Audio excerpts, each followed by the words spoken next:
her next art area is abstract art, right? And she says that the art movement that the public finds perhaps most puzzling is abstract art, right? Why did some artists stop painting objects at all?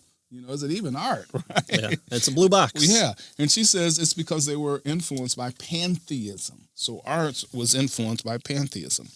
And she says the purpose of abstract painting was to free the mind from its preoccupation with material objects and draw the viewer up to the spiritual realm, right? The goal is to impart a sense of the Buddhist mystical state and known as Sanyanta and the great void or emptiness. And so it was abstract art was influenced by pantheism. Yeah, right? That was that was what was pushing in abstract art. That was what it was based on. And that's what it was attempting to communicate. Imagine a room that's completely empty of all objects, chairs, even yourself. Now take away the room.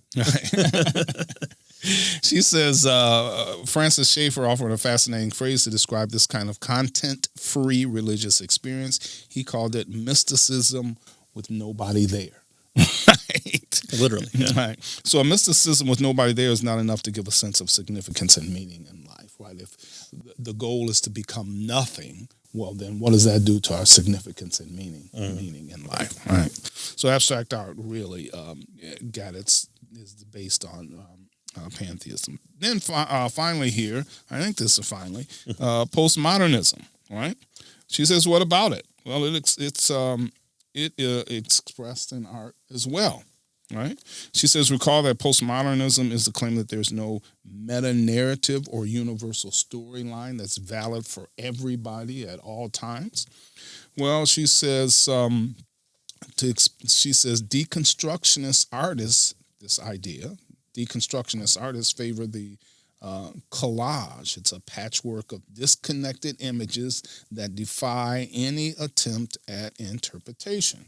So there you have a collage of things, right? And you it defies interpretation, or even each person can have their own interpretation kind of thing. So right? Not what did it mean to the artist, or what did the artist intend to convey? It's what does it mean to you? To you. Yeah. Right. And we see this, film critics will say, that there are these two versions of how to review movies or be critical of movies. The first one is to say, again, what did it mean to the artist? What was he trying to convey? Why was the color green used in the Matrix? To convey the sense of this was the Matrix part, and then why was a gray tone in the real world? And there are good conversations to have there. Yeah. But then there's the idea that you put out the art into the world, and then the artist is dead. There's the death of the artist, and so you have what does the audience interpret it as, and you have no control over that, and so you have the audience coming up with meaning, and that has to be true because that's what the audience took from it. Right.